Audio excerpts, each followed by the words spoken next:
delegates, ladies and gentlemen.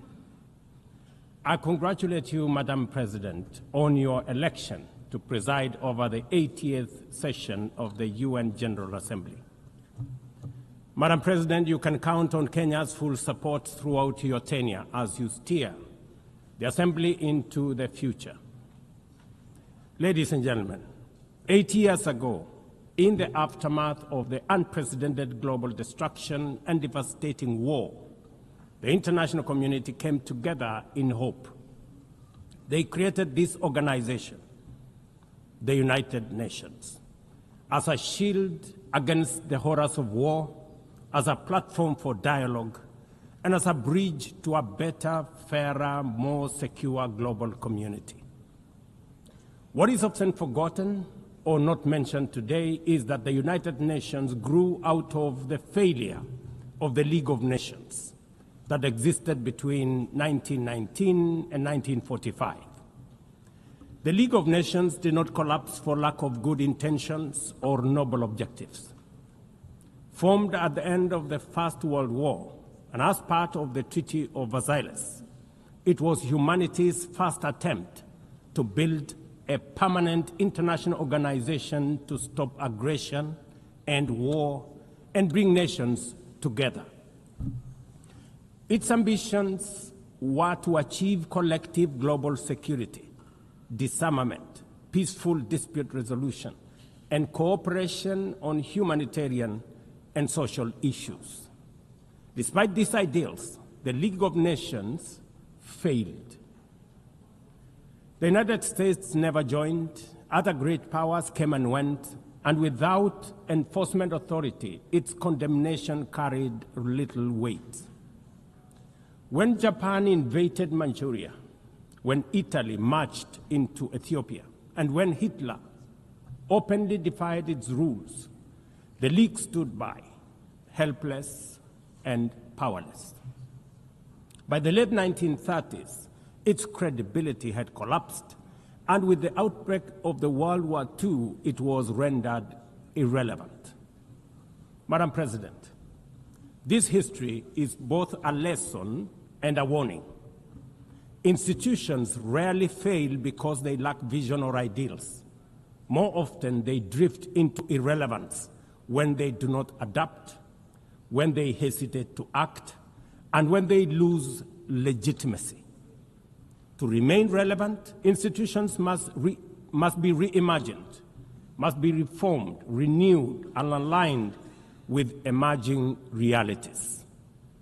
8 decades ago, the founders of the UN sought to correct the failures of the League of Nations by creating a stronger, more inclusive organization anchored in the principles of, and I quote, "We the people of the United Nations, determined to save succeeding generations from the scourge of war," end of quote. Today, we are gathered for the UN at 80. The question is unavoidable. Is the United Nations relevant to the demands of our time? Can it continue to serve humanity in the face of current realities? Or has it become a relic of a bygone era? Madam President, Excellencies, we meet against a grim global backdrop. Conflict rages in Eastern Europe, the Middle East, the Sahel, the Horn of Africa, and beyond. Climate disasters grow fiercer by the day. Inequality deepens, pandemics loom, and technological disruptions outpaces governance. Instead of trust, mistrust is spreading. Instead of solidarity, fragmentation is taking root. In place of hope, anxiety fills our global community. We are living, to borrow from the words of the founders of this institution, not in larger freedom, but in growing uncertainty. At this moment of turbulence, when we most need a strong United Nations, the organization faces its deepest crisis in credibility and capacity. Funding cuts have paralyzed its operations. Bureaucracy has slowed its response. The Security Council remains frozen in the post-war structures of 1945, unable to act inclusively, with fairness, and with speed. Ladies and gentlemen, I can, however, state with absolute conviction that the United Nations has been one of humanity's greatest achievements. For 8 decades, it has held back the specter of global war, calmed conflicts from Cambodia to Liberia, and stood guard in some of the world's most dangerous places through the courage of its peacemakers and peacekeepers. Few institutions in humanity's history can claim such a legacy. The United Nations has stood at the front lines of humanitarian crisis, from famine relief in the Horn of Africa to emergency shelter for millions of Syrian and Ukrainian refugees. It was at the forefront in the eradication of smallpox, coordinated global responses to HIV and AIDS, Ebola, and COVID-19, and continues to champion universal vaccination. Its agencies have advanced women's rights, protected children, safeguarded refugees, and set global norms on everything from disarmament to climate action. The UN Sustainable Development Goals remain a shared blueprint for human progress. These are achievements no nation could have achieved alone, however rich, however great, or however powerful. And yet, every institution, no matter how noble its origins or impactful its legacy, must adapt to changing times or slide into irrelevance. Today, the United Nations stands at a crossroads of renewal on one hand or decay on another. Put differently, after 80 years, the rhymes of time are calling on us to reimagine the original promise that inspired the founding of the United Nations, and that is the quest for global peace, development, and human rights. But this call must now be answered in a global context that is profoundly different from the post-war era in which the UN was conceived then. We would be denying the cold, hard truth if we say that the United Nations is delivering as it should. On peace and security, its voice is too often drowned by the rivalries of great powers, while some nations simply ignore its resolutions and do as they please. Too often, the UN's blue helmet, once a symbol of moral authority, no longer commands the same respect. From the conflicts in Gaza to Ukraine, to the crisis in Sudan, DRC Congo, Somalia, and the Sahel, we see actors proceed undeterred by the United Nations calls. Excellencies, ladies and gentlemen, Kenya speaks from the experience of a nation deeply invested in multilateralism.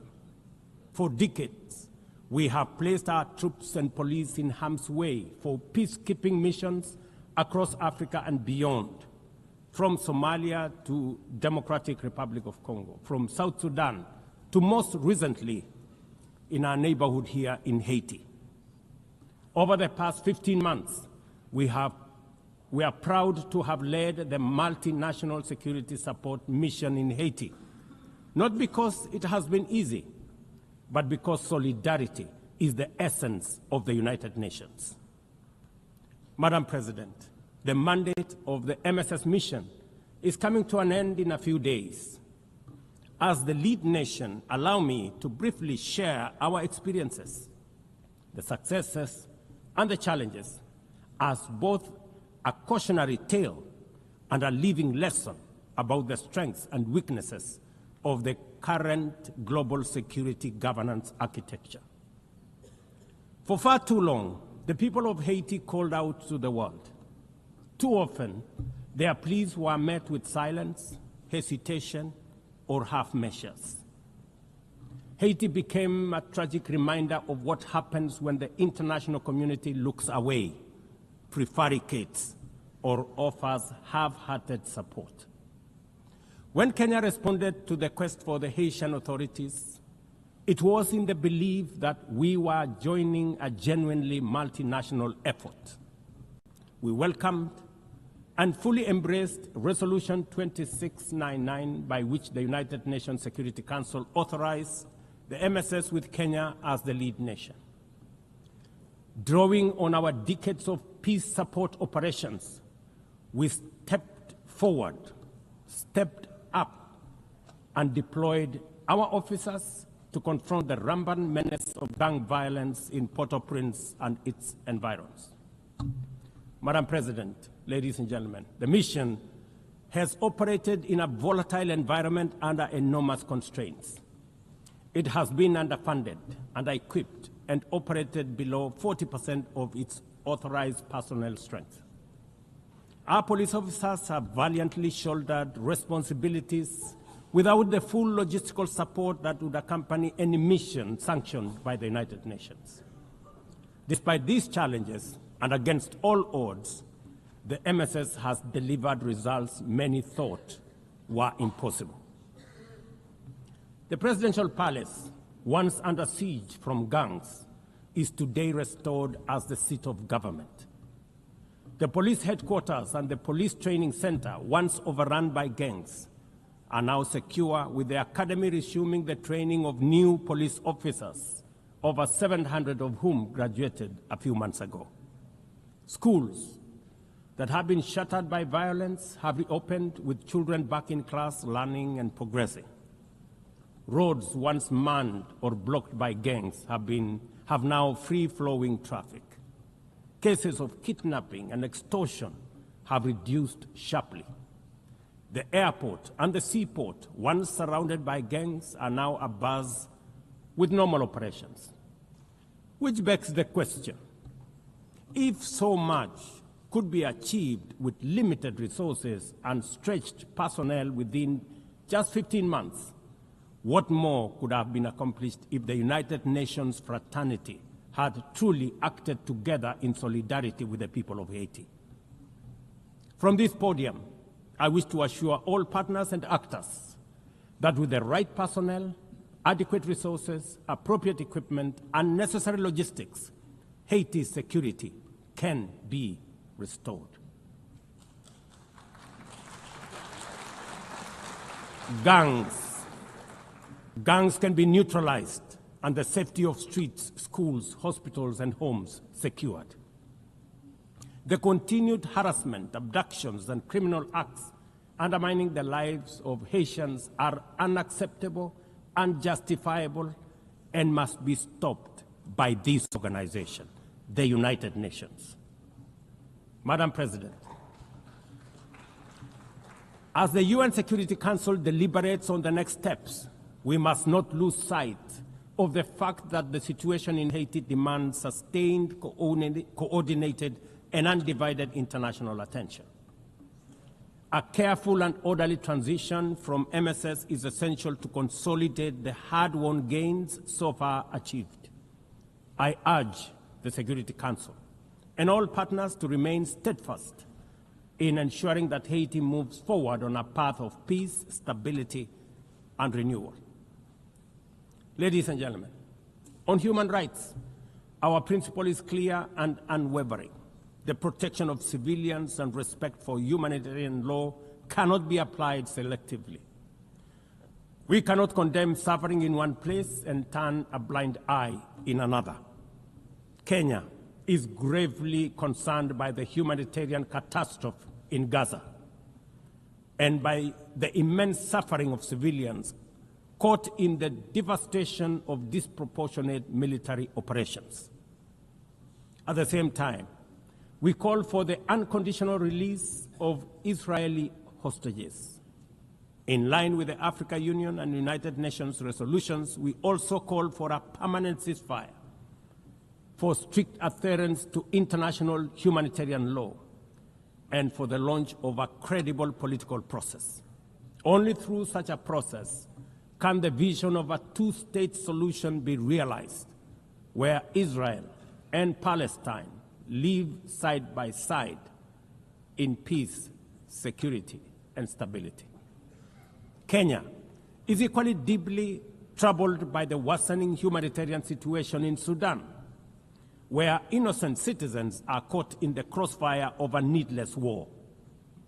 We fully endorse the Quad, comprising Egypt, Saudi Arabia, the United Arab Emirates, and the United States, in affirming that there cannot be a military solution and that only political dialogue offers a viable path forward. We join the Quad in urging all parties, including SAF, RSF, and the external actors, to respect Sudan's sovereignty, unity, and territorial integrity, and firmly reject any attempts to divide the country, reaffirming our unwavering support for a unified Sudan for the benefit of all its people. Excellencies, distinguished delegates, those who look to the future with a clear vision know that climate change is not only the single greatest threat of our age, but also one of the greatest transformation opportunities of our time. The global stocktake has made it plain that the world is off track. Current national determined contributions are steering us towards temperature rises far beyond any safe threshold. This is the difference between survival on one hand and devastation for millions across the world on the other. Kenya and Africa are not passive victims of this crisis. We are taking bold steps showing that climate action is not only possible, but can also be the foundation for inclusive growth. We are building a climate-resilient society by embedding adaptation into every sector, from agriculture and energy to infrastructure and livelihoods, to sustainable mining and artificial intelligence. This ambition is visible on the ground. Today, 93% of Kenya's electricity comes from renewable sources: geothermal, wind, solar, and hydro. We are expanding investments in e-mobility, climate-smart agriculture, clean cooking solutions, and green manufacturing. We are also pioneering nature-compatible solutions such as sustainable waste management and circular economy interventions. Africa, too, is uniting its voice. In 2023, in Nairobi, we hosted the inaugural Africa Climate Summit, where the continent adopted the Nairobi Declaration on Climate Action and Call to Action. Just 2 weeks ago, in Addis Ababa, Africa came together once more at the second Africa Climate Summit to reaffirm our commitment and strengthen our ambition for climate-positive growth. We declared Africa not just as a victim of the crisis, but as a source of solutions, with climate action driving economic growth, transformation, and job creation for our communities. Ambition, ladies and gentlemen, cannot stand on willpower alone. Implementing our new NDCs will require $56 billion. That is why we call on the global community to unlock the $300 billion agreed at Baku, and to accelerate negotiations towards the new $1.3 trillion goal under the Baku-Belém roadmap. Without affordable finance and without reform of the international financial architecture, the promise of climate action in Africa will remain constrained. Madam President, in the aftermath of World War II, the Bretton Woods institutions were created to stabilize the global economy and rebuild war-torn Europe. At that time, their design reflected the power and interest of the victorious nations, who were also their primary shareholders and beneficiaries. The IMF was tasked with upholding the gold standard exchange rate system, while the World Bank was established to finance Europe's reconstruction. Both have since evolved into development finance institutions, but their structures, decision-making, and governance remains dominated by wealthy nations. Today, the global context is vastly different. The global standard collapsed 5 decades ago, and Europe has long since been rebuilt. Yet, the governance of these institutions has not kept pace with needs of a multipolar world, especially the needs of poor and developing nations. The mismatch between shareholders and stakeholders has become starkly visible. For instance, during the IMF's recent allocation of special drawing rights, 64% went to wealthy nations. Just imagine, 64%. With little need for liquidity support. They didn't need the money anyway, but they got 64%. While the poorer countries received just 2.4%. What a disconnect. The imbalance highlights how the very institutions meant to safeguard global finance stability often perpetuate inequality and instability. I have argued, and I say it again, that the current global financial architecture punishes poor countries with high interest rates and enormous conditionalities while rewarding rich nations with lower interest rates and softer lending rates. Its rules, priorities, and allocation mechanisms consistently favor those already prosperous, while trapping vulnerable economies in cycles of debt, high borrowing costs, and inadequate access to emergency support and concessional funding. It is imperative to transform these institutions into genuinely independent, apolitical global bodies that their operations are aligned with their global mandate. Such a shift would democratize decision-making, restore credibility, and allow the IMF and the World Bank to serve all countries fairly rather than reinforcing old hierarchies. But Africa is not merely waiting for external prescriptions. We are taking bold and deliberate steps to strengthen our financial independence, safeguard our stability, and accelerate our development. Kenya, for instance, fully endorses the establishment of the Alliance of African Multilateral Financial Institutions, launched with the Africa Union in February 2024. This alliance brings together our homegrown banks, Afrexim Bank, the Africa Finance Corporation, the Trade and Development Bank, Shelter Africa Re, Africa Development Bank, Africa Trade and Investment Development Insurance, and ZEP-RE, institutions that embody Africa's determination to mobilize resources, finance trade, and build resilience on our own terms.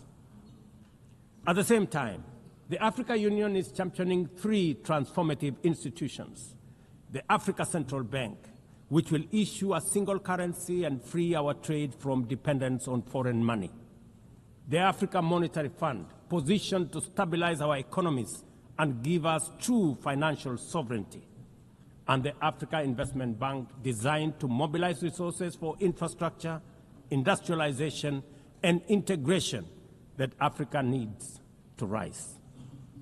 And to complete this vision, the Africa Credit Rating Agency, one that understands our realities, values our uniqueness, and tells our story with fairness and truth, has already been established.